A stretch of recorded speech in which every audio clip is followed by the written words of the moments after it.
That alloy tube is very easy to adjust. You just pull to whatever desired height you want.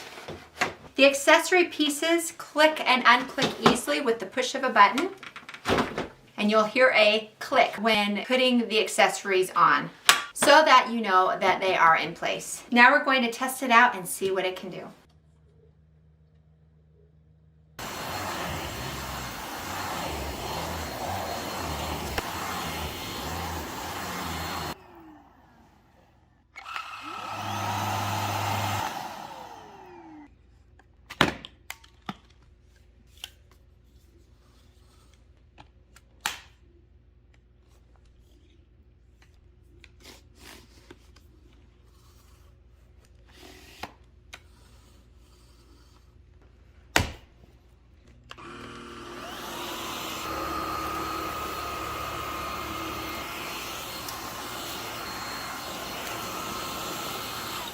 Really nice swivel action.